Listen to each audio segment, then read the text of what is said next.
All right, so we're inching closer and closer to the Nintendo Switch 2 launch. And while we've had some big questions answered, things like backwards compatibility, free upgrades, and launch titles, there's still a cloud of mystery hanging over a few key details of Nintendo's next console. And let me tell you what's been keeping me up all night. Something that I wake up and I'm in a cold sweat. How are the Switch 1 games, the ones that aren't getting paid upgrades, going to work on the Switch 2? I mean, we know games like Super Mario Odyssey are getting free upgrades, which is awesome, but what does that actually mean? Are we talking resolution boost, frame rate, new content? Nintendo's being a little mum's the word and real quiet about things, and I don't like it, quite frankly. But for a lot of people, the bigger obsession has been the technical specs, and now it looks like we finally have them, which it's a mixed bag at this point. Some people don't care. Some people are actually quite upset.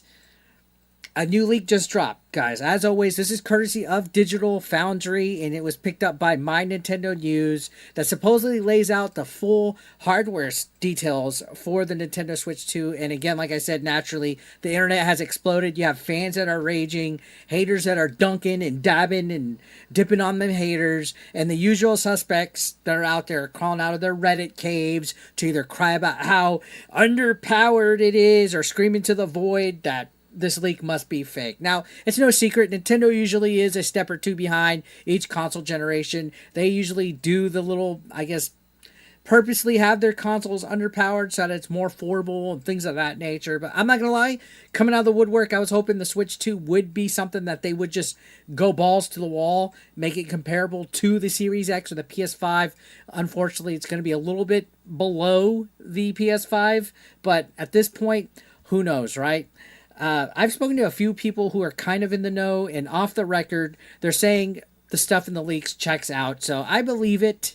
Now, I'm not going to throw buzzwords out here like GPU clocks and all this other stuff that you hear like I'm some kind of technical whiz, right? Most people reading these leaks, myself included, have absolutely no idea what any of this actually means. But it's fun.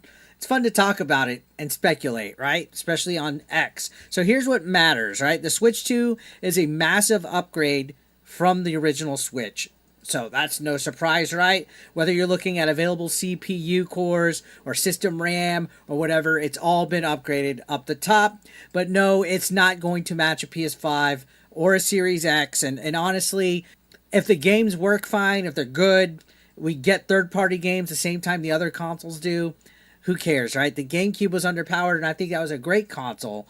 Specs are not the whole story, although, again, like I said, I'd be lying if I said I didn't want it to be overpowered. But judging from what we've seen with the Switch 2 games right now, like Mario Kart World and a few other games, we're going to be fine, right? I don't need the Switch 2 to outmuscle Sony or Microsoft, even though that would be nice. It would be nice to get something that is future-proof for quite some time. I feel the Switch OG outdated itself within a couple years. I do need it to run the games well without melting or crashing or downloading a 60 gigabyte patch just to function. Right? I want it to function, and so far it looks like we're just getting that. Like I said, we're already hearing about games like Metroid Prime 4 supposedly running at 4K 60, which could be big if true. Street Fighter 6 on the Switch 2. Rumor has it that it actually looks better than the Series S version, which is wild, and it says a lot about how much Nintendo and Nvidia are squeezing out of this console. It's the DLSS and all those other buzzwords. I don't know, modern rendering, HDR, VRR. Yeah, you guys are tech whizzes. You probably could correct me on all this stuff. I just know what I can see with my eyes, right? And yeah, you can't line up the numbers of the specs. You can't put like a tail of the tape next to the PS4 or the Xbox One and expect it to make sense, right? Those systems are built differently than the Switch 2. So the Switch 2 is running newer architecture, right? So of course it's going to be better than those. It's optimized. It's also portable. You got to factor in the handheld aspect of it because that's the whole point, right? That's what makes it a Switch, the hybrid portable console to dock model, right? If you're stuck comparing teraflops like their Pokemon stats, essentially, you're missing the bigger picture, all right? So do you want to know what made, I don't know, GameCube, PS2, Xbox memorable consoles? Well, it wasn't the specs of it. I mean, in fact, the PS2 is weaker than the Xbox OG. Believe it or not, it was the games. The PS2 had fantastic games. It had experiences that live with you, that resonate you. Remember some of those games that you played at the time? That's what matters, right? So yeah, gamers, we're going to be obsessed with specs. I find myself obsessed with it a lot, right? But it really doesn't matter. In fact, it can be exhausting because great games don't need 18 million shaders or 12 terabytes of bandwidth, and they need good design. And sure, saying that they need smart development, optimization, actual talent, people that know how to write stories and stuff, don't Ubisoft it. Yeah, sure, this might sound like cope. And a lot of times I do say that it seems like Nintendo fans often cope and basically just settle for less when it comes to these games. Mediocrity. My main problem, and this is straight off the gate, this is my problem. Not the specs, but if we're getting ports of old games constantly, like I can forgive certain things like Cyberpunk and other games that were out for the last few years. But if we keep getting games super late, and they're also underpowered games that are a full $60, $70 price, I'm going to be mad. Okay, Nintendo fans, stop liking mediocrity. Okay, we can play Cyberpunk on the PC, Xbox, and PS5 for much less with DLC and extras in it.